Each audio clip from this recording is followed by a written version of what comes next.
कहते हैं राजन, मैं आगे तुम्हें कथा श्रवण पान कराऊंगा उत्तान पाद के वंश की। कहते हैं जो राजा उत्तान पाद है उनके दो पत्नियां हैं, एक का नाम है सुरुचि और एक का नाम है सुनीति। जो सुनीति मैया है वो सबसे बड़ी है, सुरुचि उससे छोटी है।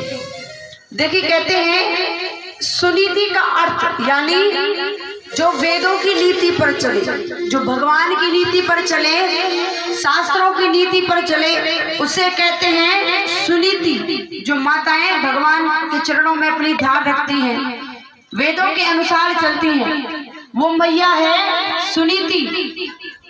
और जो अपने मन से ही सब कुछ बना ले, नहीं महाराज जी ये तो ऐसा ही होगा, वो है सुरुचि। जो अपने मन से चले, अपनी रुचि में रुचि रखे, वो है सुरुचि। तो मैया सुनीति के कोई संतान नहीं थी, तो राजा ने सुरुचि के कहने पर मैया सुनीति को महल से निकाल दिया। मैया जंगल में जाकर कुटिया बनाकर रहने लगी। एक बार संत ने कहा कि तुमने हमारी बड़ी सेवा की है, मांगो तुम्हें क्या चाहिए।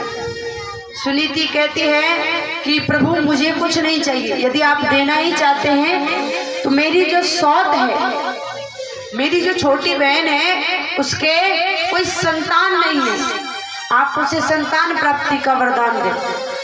अब देखिए जिस बहन ने उसको घर से बाहर निकलवा दिया, आज सुनीति फिर भी उसके लिए मांग रही है। जब ये सुना संत कहते हैं अरे देवी तुम धन्य हो, तुम्हारे जैसा कोई और हो नहीं सकता। अरे जिसने तुम्हें घर से निकाल दिया तुम उसी के लिए मांग रही हो। कोई बात नहीं, हमारा वरदान विफल नहीं जाएगा, लेकिन हम तुम्हें एक वरदान और देते हैं कि तुम्हारे भी एक संतान होगी, तुम्हें भी पुत्र प्राप्ति का हम वरदान देते हैं। कुछ समय बाद दोनों मैयाएं एक एक पुत्र को जन्म देती हैं।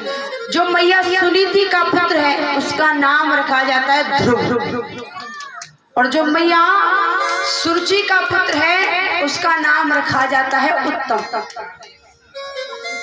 एक बार दोनों बालक खेल रहे थे, खेलते खेलते अपने एक बार राजमहल में पहुंच गए ध्रुव जी। पिता ने अपने पुत्र को गले से लगा लिया जो उत्तम था। ध्रुव जी नीचे खड़े थे। आज ध्रुव जी के मन में विचार आया कि काश मैं अपनी मैया की गोद में तो रोज बैठता हूँ, आज क्यों ना पिताजी की गोद में बैठा जाए। इच्छा हुई, कितने दिन हो गए, चलो आज पिताजी की गोद में बैठते हैं।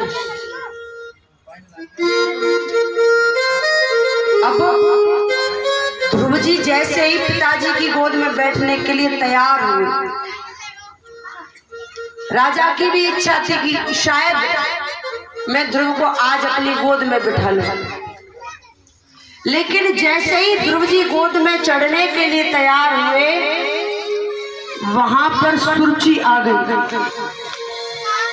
और सुरुचि ने क्या किया, एकदा सुरुचि पुत्रकम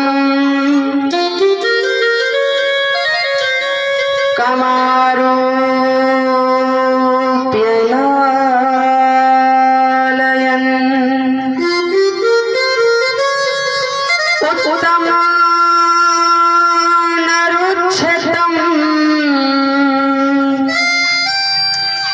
ध्रुव राजा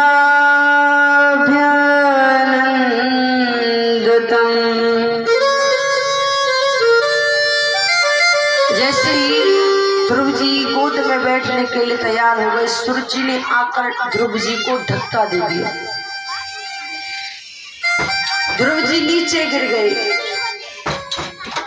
जैसे ही ध्रुव जी नीचे गिरे, ध्रुव जी फूट फूट कर रोने लगे। ध्रुव जी फूट फूट कर रो रहे हैं।